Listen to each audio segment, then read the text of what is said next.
बिस्मिल्लाहिर्रहमानिर्रहीम। अस्सलाम वालेकुम नाज़रीन कराम, मैं हूं मखदूम शहाबुद्दीन और आप देख रहे हैं मेरा फेसबुक और यूट्यूब चैनल। उम्मीद करता हूं आप सब लोग बखैर आफियत होंगे और जहां भी होंगे अपने अहले खाना समेत खुश भी होंगे और महफूज भी। डंडा चलने का वक्त आ चुका है। पीडीएम हुकूमत ने तमाम तर इख्तियारात पाकिस्तान की अफवाज के सिपह सालार जनरल आसिम मुनीर को सौंप दिए हैं और पाकिस्तान की तारीख में एक अनप्रेसिडेंटेड कौमी सलामती कमेटी का इजलास हुआ। क्योंकि जुम्मे को इजलास हुआ और फिर सोमवार को दोबारा इजलास बुला लिया गया, क्योंकि मामला इस मरतबा बहुत संगीन है। जो आवाम देख रही है ये बहुत कम है, ये सिर्फ टिप ऑफ द आइसबर्ग है। असल ख़तरा जो है वो बहुत सीरियस ख़तरा है। अब यहाँ पर मैं आपको ये बता दूँ कि पाकिस्तान की तारीख़ का सबसे बड़ा ऑपरेशन जो है, फ़ौजी ऑपरेशन अब होने जा रहा है और इस ऑपरेशन में कौन कौन निशाना बनेगा। और अफ़गानिस्तान की जो हुकूमत है वहाँ पर जो बैठी इस वक्त लीडरशिप है काबुल के अंदर, उन्होंने शदीद रद्द अमल इस पर ज़ाहिर किया है और शर्मनाक तस्वीर जो हैं वो भी जारी कर दी गई हैं। जबकि बॉर्डर पर इस कौमी सलामती कमेटी के इजलास से पहले उन्होंने अपने खुसूसी कमांडोज़ भी तैनात किए हैं। ये कमांडोज़ क्यों तैनात हुए हैं, उन्हें ऐसी क्या खबर पहुंची कि होने क्या जा रहा है, बहुत सी चीज़ें जो आपके सामने रखनी है। अब यहाँ पर दो तीन फैक्टर्स हैं। एक जानिब तो आपको पता है कि एक मरतबा फिर जो दहशतगर्दी की लहर है वो सर उठा रही है। हालात जो हैं वो इतने भी अच्छे नहीं हैं, बल्कि साजगार नहीं बल्कि इंतहाई कशीदा हैं। इस वक्त बहुत से चैलेंजेस हैं, बहुत से थ्रेट्स हैं और ना सिर्फ हमें जो कलदम टीटीपी है उसका थ्रेट है, उसका ख़तरा है, बल्कि दूसरी जानिब हमें जो हमसाया मुल्क है वहाँ पर जो नई हुकूमत बनी उस हुकूमत की तरफ से भी जो एक अजीबो गरीब सा स्टांस रखा जाता है और ना सर होता है ना पैर। जिस तरह हमारे बॉर्डर के गांव जो हैं, विलेजेस जो हैं, वहाँ पर उन्होंने अंधाधुंध फायरिंग कर दी, उसके बाद माजरत कर ली, 2 दिन बाद फिर वही हरकत कर दी। मतलब काबुल में जो बैठी हुई गवर्नमेंट है वो ये सब करती है और यहाँ पर बैठे हुए जो इनके जंगजू हैं वो अपनी मर्जी करते हैं। अब यहाँ पर 2-3 फैक्टर्स हैं। एक जानिब तो हमारी हुकूमत जो है वो ये बड़ा वाजे कर चुकी है कि अब अगर हमारे ख़िलाफ़ आप कार्रवाइयाँ वहाँ से करेंगे, दहशतगर्द गिरोह जो हैं, कलदम टीटीपी जो है वो वहाँ से बैठ के कुछ करेगी, फिर हम यहाँ पे हाथ धरे तो नहीं बैठे रहेंगे, हम फिर घर में घुस कर मारेंगे। और अब ये क्या कर रहे हैं, इन्होंने क्या किया है रिसेंट टाइम्स के अंदर, इन्होंने एक जानिब तो अपने जो फ़ौजी हैं, अपने कमांडोज़, जिनमें इतलात ये भी आई कि बदरी 313 जो इनके खुसूसी दस्ते थे कमांडोज़ के, वो इन्होंने जो पाकिस्तान के साथ बॉर्डर है वहाँ पर भेजने शुरू कर दिए। अब जब इन्होंने वहाँ पर वो अपने दस्ते जो हैं वो भेजे हैं तो उसमें एक चीज़ बड़ी अजीब सी है। देखें, वो इसलिए इन्होंने भेजे हैं कि जब हमारी तरफ से हमारी फ़ौज यहाँ से अगर निशाना बनाती है ऐसे लोगों को जो हमारे मुल्क को उनकी सरजमीन से निशाना बना रहे हैं विदाउट एंटरिंग देयर टेरिटरी, यानी कि उनके मुल्क के अंदर दाखिल हुए बगैर, तो इस सब के अंदर वो उसके ख़िलाफ़ कुछ नहीं करते। जब ऐसा होता है और जब उनकी सरज़मीन इस्तेमाल होती है, जब उनकी टेरिटरी का इस्तेमाल होता है तो वो ऐसा कुछ नहीं करते। लेकिन अब यहाँ से उसका जवाब और मुंह तोड़ जवाब दिया जाता है। इससे पहले भी जब जवाब दिया गया, मुंह तोड़ जवाब दिया गया, दुश्मन को समझ लगी है। अब जो इजलास हुआ है ये कौमी सलामती कमेटी का, मैं इसमें आपको ये बता दूं कि वज़ीर-ए-आज़म की ज़ेर सदारत कौमी सलामती कमेटी का इजलास वज़ीर-ए-आज़म हाउस में ख़त्म हो गया। इजलास में जो मुल्की सिक्योरिटी है उससे मुतल्लिक इंतहाई अहम तरीन फ़ैसले किए गए।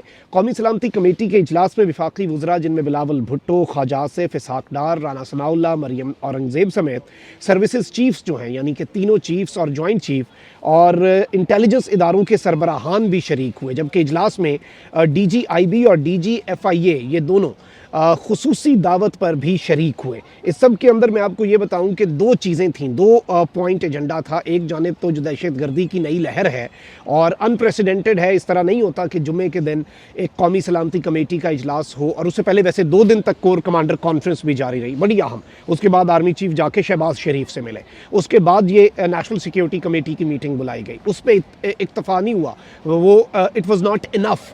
तो फिर क्या हुआ जी, फिर दोबारा बुलाई गई है। अब यहाँ पर फैसले ले लिए गए। मैं आपके सामने बड़ी एक्सक्लूसिव डिटेल्स रखने लगा हूँ और इस सब के अंदर बताया गया है कि इकोनॉमिक और सिक्योरिटी चैलेंजेस जो हैं, 2 ही हमें चैलेंजेस हैं, मईशत के हवाले से और हमारी सिक्योरिटी और सलामती के हवाले से।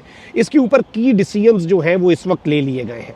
अब डिस्कशंस और प्लानिंग जो इसके अंदर डिस्कस हुई है, ये शायद बहुत सी चीज़ें आपके सामने डायरेक्टली मंजर आम पर ना आ रही हूँ, मैं एक्सक्लूसिवली आपको बता रहा हूँ कि जो कमेटी है اس کے حوالے سے آپ کو بتاؤں کہ اس نے پروپوز کیا ہے کہ اسٹرکٹ ایکشن لیا جائے violent activities of the outlawed T T P, یعنی جو کالعدم ٹی ٹی پی ہے اس کے خلاف بہت سخت ترین ایکشن لیا جائے.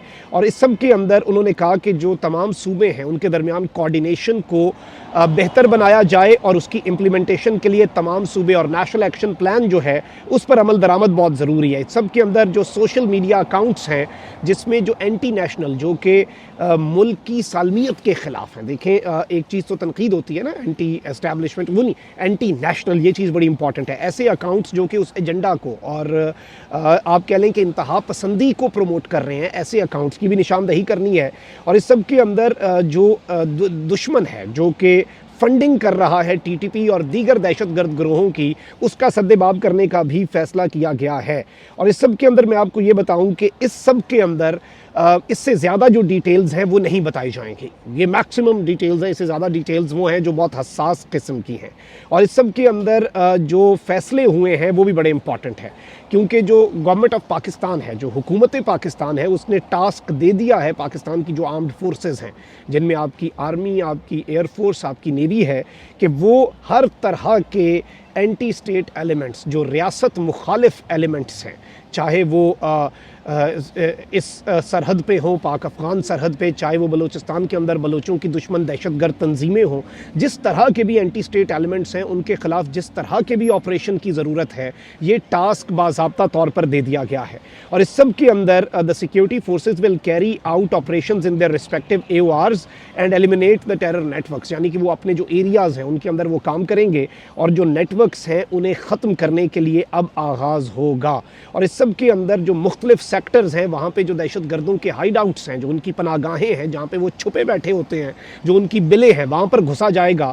اور اس سب کے اندر صرف ایک مشن ہے کہ ملک کے اندر امن اور ملک کے اندر جو سٹیبلٹی ہے، پیس اینڈ سٹیبلٹی. اور اس سب کے اندر جو امپورٹنٹ سب سے بڑے 2 ٹارگٹ ہیں، جو میں نے جس طرح آپ کو کہا کہ یہ بہت بڑا آپریشن ہوگا، رد الفساد آپ کے سامنے ہے، ضرب عضب آپ کے سامنے ہے، تو اسی طرز پر ایک اور آپریشن جو ہے آپ ایکسپیکٹ کر سکتے ہیں، ایک بہت بڑا آپریشن. اور اس کے اندر جو 2 سب سے بڑے ٹارگٹ ہوں گے وہ ٹی ٹی پی ہوگی، اور اس میں جو دوسرا بڑا ٹارگٹ ہوگا وہ BLA ہوگا. اور اس سب کے اندر یہ large scale counter terrorism military operation ہوگا، یعنی ایک بہت بڑے پیمانے پر جو حکومت ہے، جو ریاست پاکستان ہے، اس نے اپروول دے دیا ہے. اور اب یہ ٹاسک جو ہے، یہ ملک کی جو ادارے ہیں اور ملک کے جو سالمیت کے ذمہ دار ہیں انہیں یہ ٹاسک باضابطہ طور پر دے دیا گیا ہے. اور ظاہری بات ہے اس سب کے اندر نیشن کو یونائٹڈ رہنا، پولیٹیکل میس تو ہمارے ملک کے اندر انفارچونیٹلی ہے، اور یہ میس جو ہے یہ جلدی جلدی ختم ہوتا ہوا بھی نظر نہیں آ رہا. البتہ بہت سے پازیٹیو انڈیکیٹرز مل رہے ہیں. ویسے تو بہتر تو یہ تھا کہ اس طرح کی جنگ جو ہے اس کے اندر ایک سیاسی استحکام ضرور ہو، تاکہ پورا نیشن اپنی سویلین گورنمنٹ کے پیچھے بھی یونائٹڈ ہو، جو کہ اس حکومت کے پیچھے تو عوام یونائٹڈ نہیں ہوگی، اپنی افواج کے پیچھے یہ عوام کھڑی رہے گی. جب جب عوام کی حفاظت کے لیے اپنا اصل کام، اپنا آئینی کام یہ افواج کریں گی، یہ عوام اپنی افواج سے آگے بڑھ کر ان کا دفاع کریں گے، اور یکجان تو غالب ہیں. لیکن جب تک اپنا کانسٹیٹیوشنل رول، جہاں پہ کانسٹیٹیوشن سے ہٹے، اس وقت میں سمجھتا ہوں کنسٹرکٹیو کرٹیسزم کا حق بھی ایک جمہوری معاشرے میں اسی عوام کو پہنچتا ہے. اور جمہوریت میں جمہور جو ہے وہ سب سے زیادہ طاقتور ہوتا ہے. لیکن اس وقت نیشن کو یونائٹ ہونے کی بہت زیادہ ضرورت ہوگی، اور ایک بہت بڑا آپریشن آپ ایکسپیکٹ کر سکتے ہیں، یہ میں آپ کو بتا سکتا ہوں. ابھی اپنا بہت خیال رکھیں. اللہ نگہبان پاکستان.